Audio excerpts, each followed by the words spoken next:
Lord, maraming salamat, Panginoon, dahil kayo po ang Lord Diyos na makapangyarihan, Father God, na siyang kumikilos sa buhay ng bawat isang Panginoon. Lord, di ba kita na iti, bawat may nakakabsa.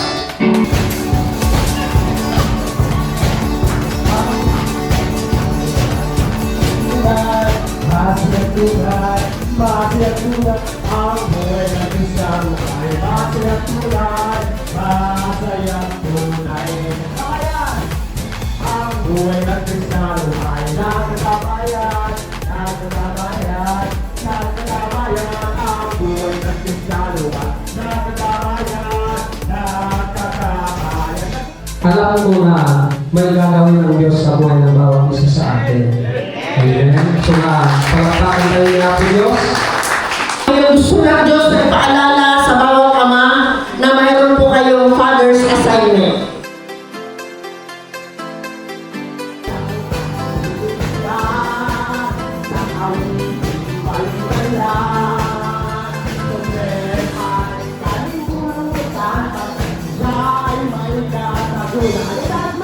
May kanya-kanya po tayong istorya ng ating mga buhay at hindi rin po natin alam kung hanggang kailan ang hangganan. Pero maliwanag po na ang bawat buhay will be revealed later in the kingdom of God.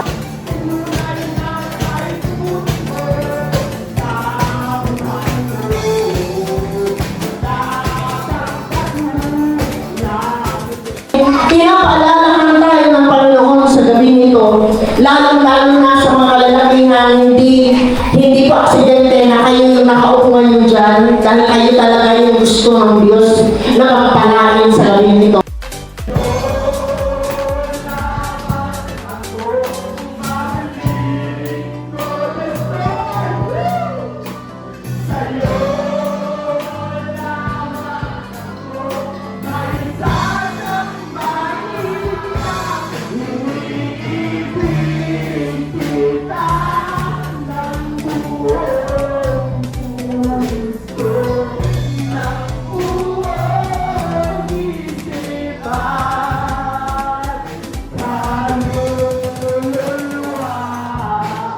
Mataas naman ang palakpak para sa Panginoon. Ang gusto sa alala ng Diyos na bilang Diyos Ama, kayo po yung kanyang picture dito sa lupa. Amen? Meron po tayong Father God at kayo po yung Father sa bawat pamilya ng bawat isa sa inyo. Kaya nga, sabi ni Moses, klaro, hindi siya pumayag sa sinabi ni Paraon. Sabi niya, ang mga ama, ang mga ina, ang mga anak, naming mga bataan, ang mga anak namin maliliit, kasama namin silang lahat, kasama ang mga hayop namin, kasama ang lahat ng mga bagay na nasa loob ng mga tahanan namin, at kukunin pa namin ang lahat ng mga gusto namin kunin sa inyo. Sabi pa ni Moses, dahil pupunta kami at ng aming mga pamilya at maglilingkod kami sa Diyos. Kaya ang pagkatake ng kaaway para destroy yung ating next generation ay yung i-fragment niya yung family. So, to the fathers, kapag iniisip mo na pinaplano mo sa buhay mo na pag-aaralan mo ang anak mo sa mga schools para lumanda ang kanilang kinabukasan, your primary assignment is to sit with your children and become the clearest description of the father and teacher who love God. At kung alam mo nga makahalaga to send your child to school, mas mahalaga pa, send your child to church. Sabi na sa Ephesians 2 verse 20, we are God's workmanship. Ikaw ito, hindi mo kailangan maging matuwid, hindi mo kailangan maging malinis sa harapan ng Panginoon. Come as you are, dahil imomold ng Lord. Sabi niya, we are God's workmanship created in Christ Jesus to do good works, which God prepared in advance for us to do. Mga kapatid sa Panginoon, sa gabi nito, klaro pa ang mensahe ng Diyos. Amen? Na ang buhay natin ay masterpiece. Ginawa yan ng Diyos. Kung may mga nakikita ng mga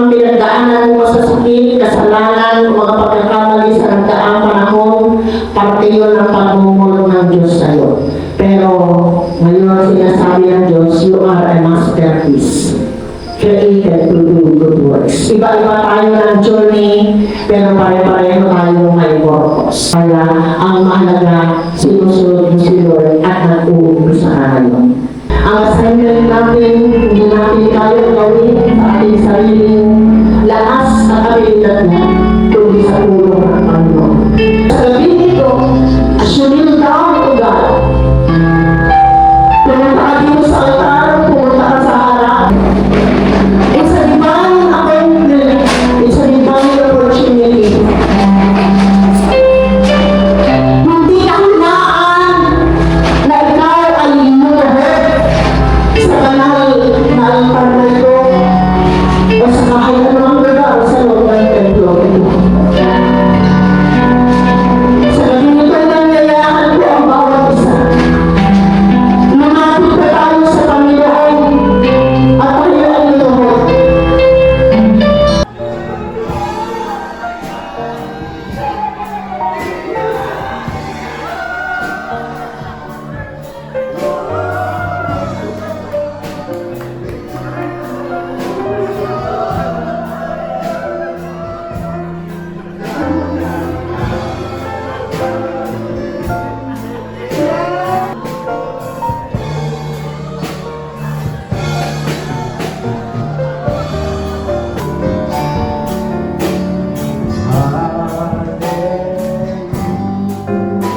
Thank you, Father God. Thank you, O Lord. Patuloy kang kumilos. Mabutin mo ang bawat isa ko sa amin. Palakasin ang pagpapagin mo kami. Ano man ang mangyari sa aking mga paligid, O God. Patuloy mo ingatan, Lord, ang pamilya ng bawat isa ko sa amin. Ito po ang aming sa dalangin in Jesus' name. Everybody says, Amen.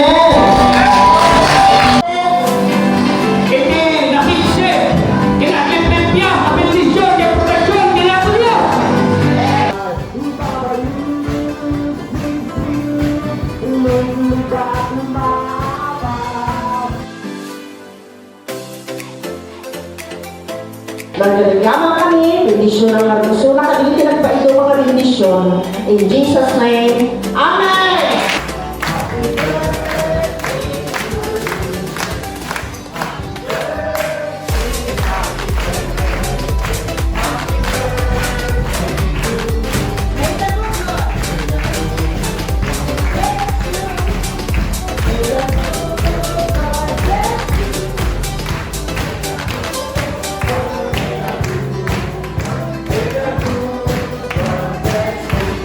Kasi alam mo ka, ikaw yung pinita ko sa mga ikaw ang yung nararamdaman. In Jesus' name, Amen. Victory is here and this is your purpose!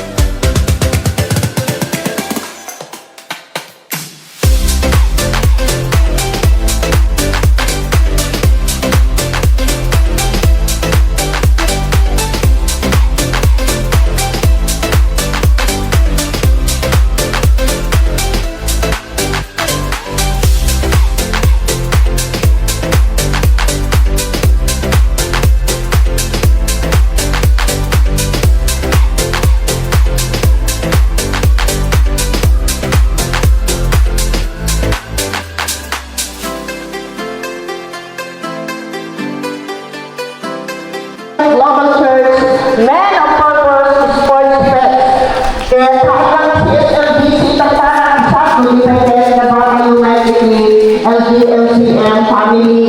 So, dalawang ministry ito. Hindi lang siya church, ministry.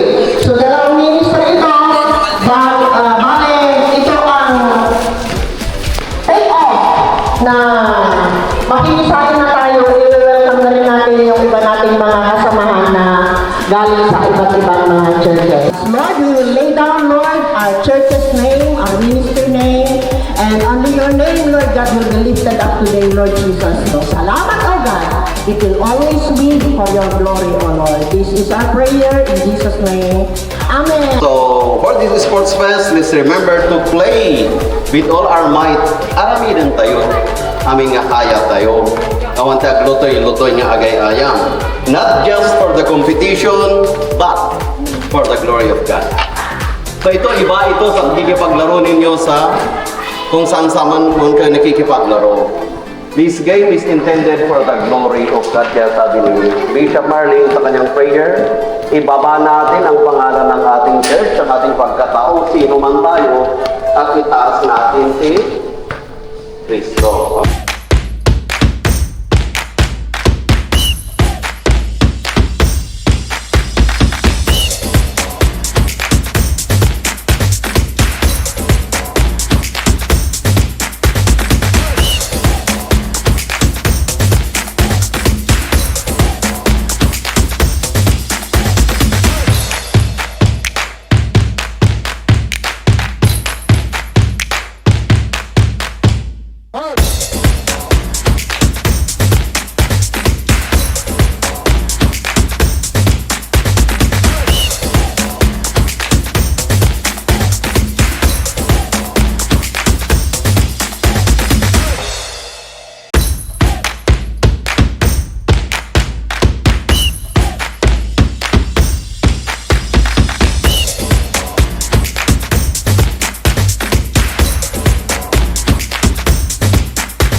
Okay, may napag-aralan ba tayo? Hindi ibig sabihin na kayo ang top scorer, kayo ang pinakamagaling. Ibig sabihin lang, no? Kaya team effort yun. So maganda ang inyong endurance at maganda ang team unity. Amen?